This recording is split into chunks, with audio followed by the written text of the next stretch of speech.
जैसे ही फिल्म शुरू होती है, हमें सबसे पहले जेक दिखाई देता है। वह एक स्पेस पॉड में यात्रा कर रहा था, जो एक जगह से दूसरी जगह तक जाता है।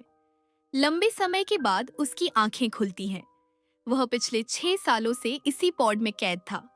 उसकी टांगें अब काम नहीं करती थीं। शुरुआत में हमें समझ नहीं आता कि जेक आखिर स्पेस में क्या कर रहा है और किस मकसद से यहाँ आया है। फिर हमें कुछ पुराने दृश्य दिखाए जाते हैं। असल कहानी साफ हो जाती है। जैक का एक जुड़वां भाई था, जो बहुत अच्छा वैज्ञानिक था। उसे अंतरिक्ष में जाना था और नई खोज करने का शौक था। लेकिन उसकी कुछ लोगों से लड़ाई हो गई और पैसों के लिए उसकी हत्या कर दी गई। नासा ने उसे अंतरिक्ष में भेजने पर बहुत खर्च किया था। जेक नहीं चाहता था कि उसका यह पैसा व्यर्थ जाए, इसलिए उसने अपने भाई का सपना पूरा करने का निश्चय किया और उसकी जगह अंतरिक्ष जाने का फैसला किया। जेक खुद भी तैयार था, क्योंकि वह पहले से ही अपाहिज था। उसकी टांगों का इलाज बहुत महंगा था। उसे उम्मीद थी कि अगर उसका मिशन सफल हुआ तो उसे बहुत पैसे मिलेंगे, जिनसे वह अपना इलाज करा पाएगा। भले ही उसके पास टांगें नहीं थीं, लेकिन वह मेहनती और बहुत मजबूत इरादों वाला था। उसे खुद पर विश्वास था कि वह यह कर लेगा। अब जिस ग्रह पर उन्हें जाना था, वहाँ ऑक्सीजन नहीं थी। वहाँ जाने वाले लोग एक जगह इकट्ठा होते हैं।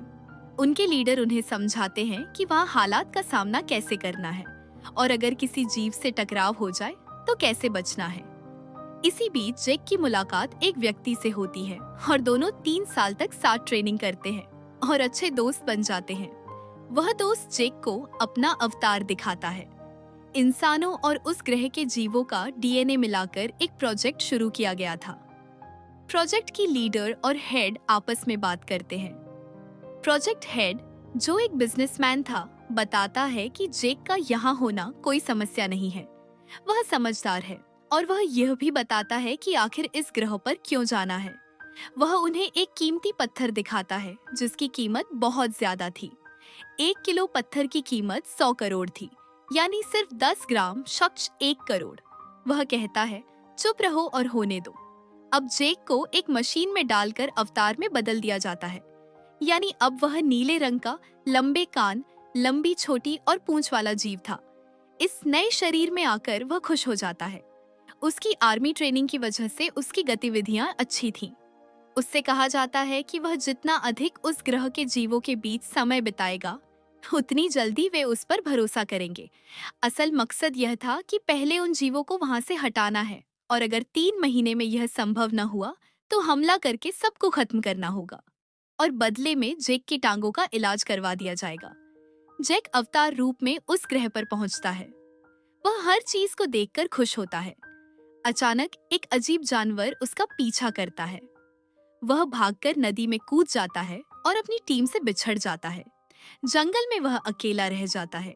तभी नेयतिरी नाम की लड़की, उस ग्रह की निवासी, उसे देखती है। पहले वह उसे मारना चाहती है, लेकिन एक चमत्कारिक फूल उसके शरीर पर गिरता है और वह अपना इरादा बदल देती है। रात में जंगली जानवर जेक पर हमला करते हैं। जेक आग जलाकर बचने की कोशिश करता है, लेकिन हालात बिगड़ते जाते हैं। तभी नेयतिरी आकर उसे बचाती है। हालांकि इसमें उसके कुछ जानवर मारे जाते हैं। नेयतिरी गुस्से में जेक को डांटती है। जेक उससे कहता है, अगर तुम्हें अपने जानवरों की इतनी परवाह थी तो मुझे बचाना ही क्यों? नेयतिरी उसे बच्चा कहती है। जेक कहता है, तो फिर मुझे सिखाओ। नेयतिरी उसे अपने कबीले में ले जाती है।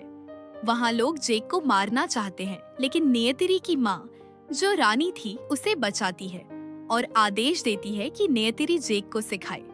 इसके बाद जेक का प्रशिक्षण शुरू होता है।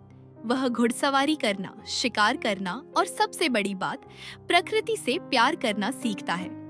नेयतिरी उसे एक विशाल पक्षी से मिलवाती है, जो अपने सवार को खुद चुनता है। जेक उसे जीत लेता है और उड़ान भरने लगता है। नेयतिरी उसके साथ आसमान में उड़ती है। दोनों एक दूसरे के करीब आने लगते हैं। 3 महीने बाद जेक को आधिकारिक रूप से कबीले में स्वीकार कर लिया जाता है। अब वह खुद को उनमें से एक मानने लगता है। वह नेयतिरी से कहता है कि उसे वही पसंद है।